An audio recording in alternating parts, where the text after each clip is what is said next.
Well, yesterday was a beautiful Memorial Day Monday. Today's a dreary Tuesday.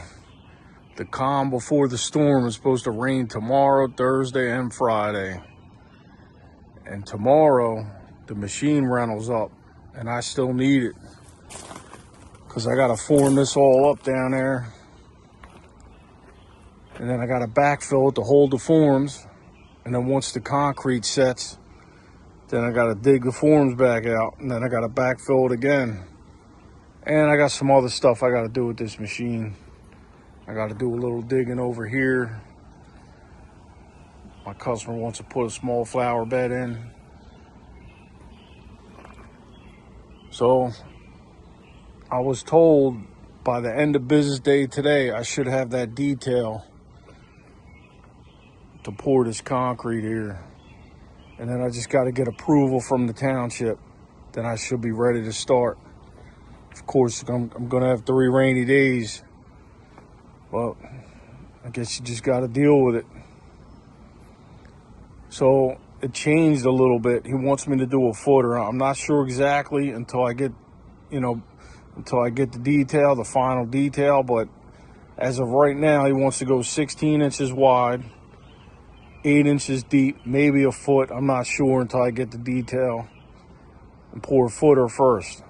Then I can form out my concrete, and that's only going to come out 8 inches. Again, I got to wait and see the final, hopefully by the end of business day today. So today I'm just going to cut off them pieces of rebar down there, the stubs, and I'm going to mix up some type S mortar, and I'm going to point that step crack closed. I like Billy C's idea about leaving these in, leaving them stick out to go into the concrete. It's funny, that was my idea for the rebar cage. To put a bunch of dowels like this on an angle everywhere, and then I can attach my rebar cage to it.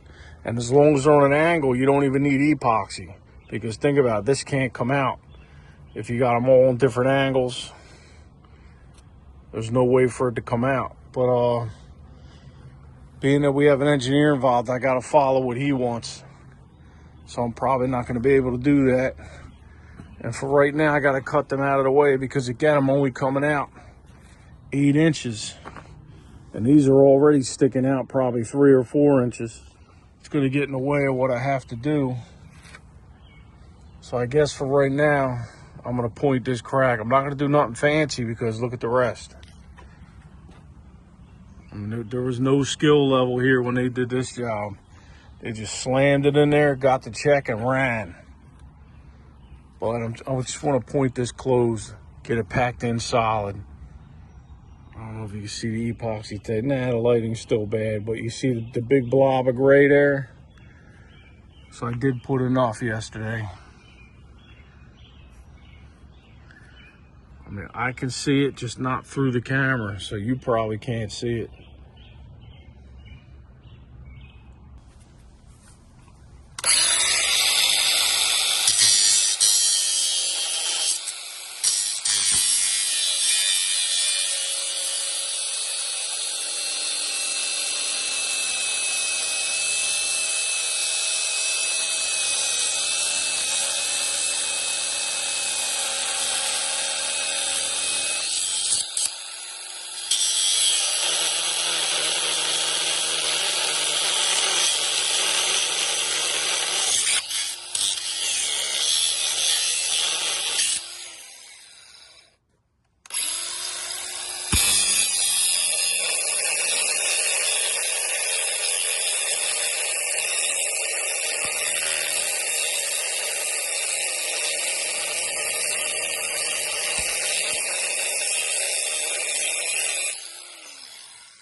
All right, let's point this crack up.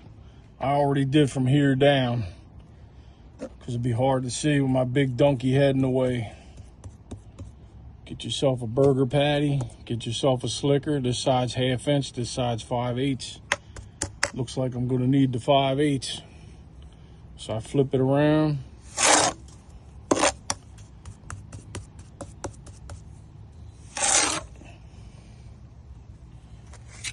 This is quite the joint here, so we want to try to fill it in.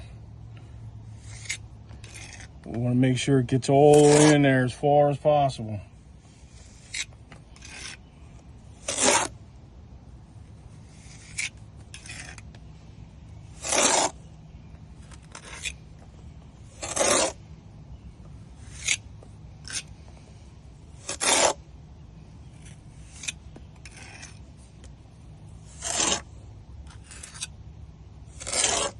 Try one more here.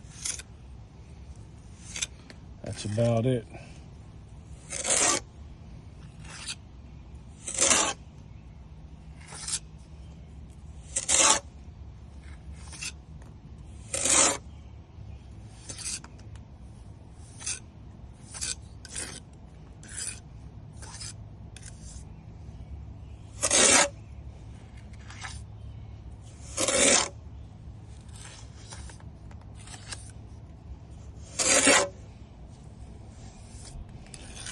Just heard back from the engineer. He said by 8:30 p.m. tonight, I should have that detail in my email.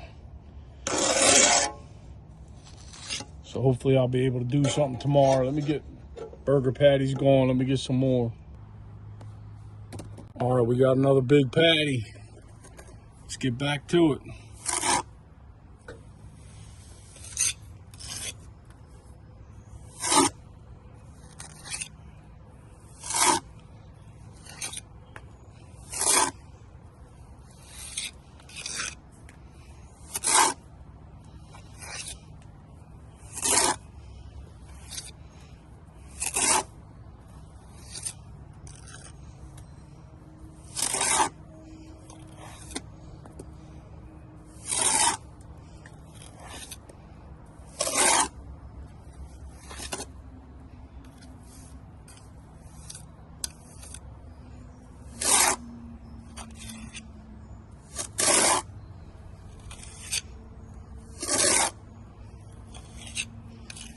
Probably need a 1-inch slicker, but I don't have one with me. At home, I got them. Just not here.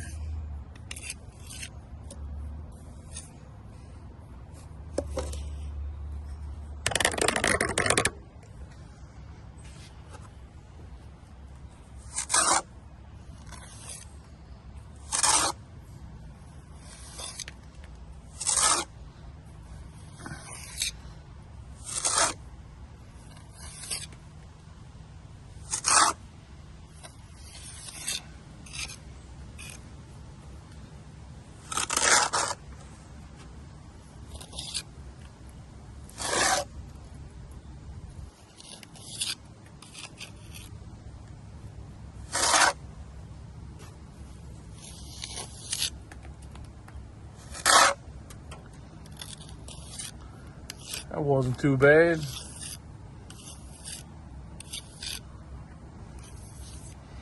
All right, now we'll let these set up a little bit. Then I'm going to hit them with a dry brush.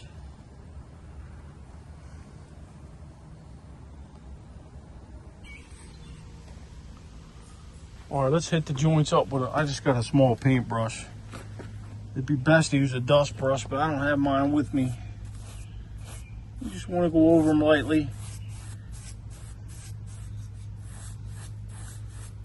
It's usually to give them a texture, small texture to match existing, but in my case, we're not really looking to match anything because this is horrifying. I mean, they were supposed to hit these with a joiner, you know what I mean, the day they laid the block. After you set the block, you come around with a joiner and you flute these, well, you know, they decided, no, we're just gonna go home. Okay.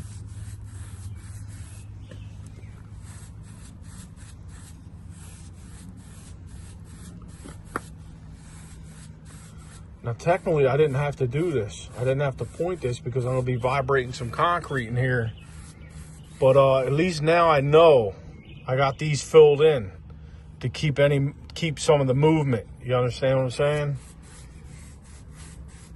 I can't rely on something I can't see vibrating, you know what I mean? To actually know the concrete went in there and there's not an air pocket.